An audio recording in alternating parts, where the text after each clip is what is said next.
Hey everybody, welcome to Obscurities and Miniatures, and it's time for, well, what's probably a really quick weekly painting progress.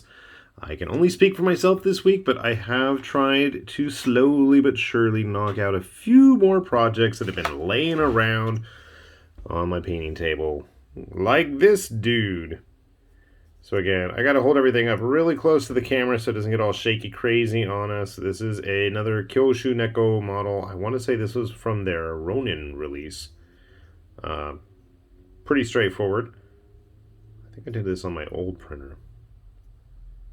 You can see what a nice job I did. Trying to remove the supports underneath that hat. That was fun. Very simple paint job, but he's going to look well. And I just got a new version 2 of the Test of Honor rules that's actually coming in the mail tomorrow. So I'm going to have fun taking a look at that and putting together all sorts of samurai models for that. They don't all have to look the same. Here is a model that I had no idea what to do with. And I didn't do a great job, and I don't care. I'm still going to show it off. Because why not? This is one of Cyberforge's, I don't know, like street samurai type ladies. Her hand is kind of melded in, and I probably need to go back and touch up all the skin because it looks like garbage. It did not turn out well. And the more I look at her outfit, the more I feel like I was like trying to channel Cutie Honey or something. Along with Kill Bill, I guess. The green hair, I don't know. Maybe I should just go bright red and go full on Cutie Honey with her. I got the music in my head now. I want to say this was a base from Sedition Wars. Ooh, it is. I recognized it, yeah. But you know what? From a distance, it looks fine. It gets the job done. It gets her out of the way. Here's another model that's been in the way. This is a Titan Forge, Titans of Adventure. It is a, I'm assuming it's a dwarf? Bard? Something different. And I had no idea what to do with her dress. And her eyes, I've tried to repaint her eyes a few times and none of them came out right.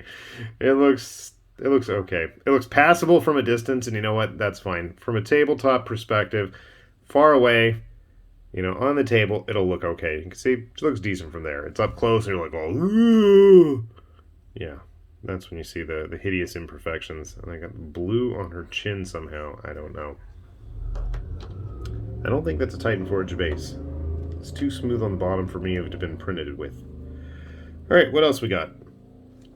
I've been really getting into these Resin Warfare Verminous Horde figures they did. And this is one of the multi-part guys, and I probably need to go back over it because he looks really shiny on camera and touch up those little poison vials, but this is one of their immortals. And these are full-on, like, samurai-looking rats. It's always irritated me, and I've mentioned this before probably, that nobody really did Clan Eshin proper. I always wanted to play Eshin, always because they were all, you know, the sneaky ninja dudes, but the models looked like butt. And that'd be a really ugly looking butt. I mean, there's definitely cute butts, but it was not one of those. There's another one of them. Actually, come to think of it, I've painted quite a few of these guys now. I'm like, there should be a jumping one around here on the table that I'm looking for, but I didn't paint the jumping one this week. I think that was a Warlord figure. There is a jumpy one. I think this is a character model, though. But that's not the only assassin one I have, actually. I painted this guy this week. What are they called? Night Runners? Gutter Runners? I don't remember. Give him a red cloak. He doesn't want to go in focus there. I like the ninja stars strapped to him, along with all the kunai and the poison.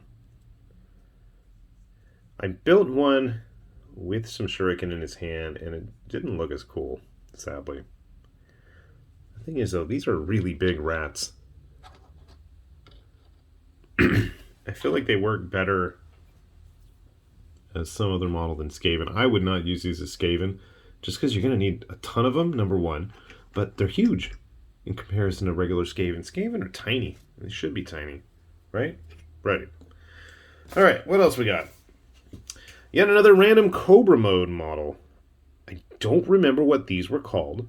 I left him glossy on purpose. I wanted him to look kind of shiny because he's supposed to be like this spirit inhabiting this bell, swinging a hammer. I thought they were really neat. I want to say they were supposed to be on larger bases, but I'm like, if I can fit it on a 25, I totally am. I've wanted to do Test of Honor with like a bunch of fantasy models. I got like bits of cardboard box stuck to it from the gloss spray. Anyway, I've wanted to do Test of Honor with a bunch of fantasy models. Or I've wanted to play Sengoku Monster Hunter from Alternative Armies, except in a larger scale. And I think the stuff from Cobra Mode especially, like bang the camera, would be perfect for such a task. So, the last thing I got painted this week is pretty blah, but that's okay. This is, and you can see like I have to totally fix that up, and I was trying to talk to Sparkle Trout about what would be a good replacement, and I found one, and then I forgot to use it, because I left it in the car. That was smart. Anyway, as I ramble about that, this is from the Maker's Cult. This was their Tempest Legion Duelist. So he had a little base topper there that you can see. We're definitely going to have to go back and touch some of that stuff up. That's okay. He's really glossy looking too. I thought I did a better job about that, but that's okay. We'll fix things. Anyway, I did one. Sparkle Trout has one. And unfortunately, at his current predicament of having to watch someone else's house, since they're out of town, he hasn't been able to paint anything, and I just delivered like 3/4 of a bottle of resin worth of figures to him today too. So I know he's going to have his work cut out for him in the very near future. So overall, not a bad little haul on my part. And I am going to keep chugging away. And as we always have, and we'll continue to have, we'll have the links down below if you guys want to hunt out any of these models yourself. I'm going to have to start figuring out what I want to work on for the summer, since it looks like I'm going to have most of the month of June to myself, left to my own devices. I'm thinking I might put some pictures up on our Patreon page, which we'll have a link to below if you haven't had a chance. And maybe I'll let you guys decide. I'll leave a poll open for a while. So keep an eye on that for later in the week, because I've got some real, true, obscure gems sitting in my closet here where I'm filming that are going to be in need of future videos. I mean, like stuff I don't even know anybody else who's got them, and I don't want to spoil it, but I'll definitely show it off soon. So yeah, check out our Patreon page where you can find that out, and let your voice be heard, or if you have any other suggestions, because like I said, my family's all going to be out of town for well over a month, leaving me to my own devices, which means lots of painting, lots of building, and probably lots of filming. Hopefully I'll have that new camera in by then, and that means that we could probably go whole hog and do some daily videos again in the summertime. That'd be kind of cool. So with that said, this has been High Lord Tamberlane with Obscurities and Miniatures, saying thanks for watching, and we will see you back here soon. Bye-bye.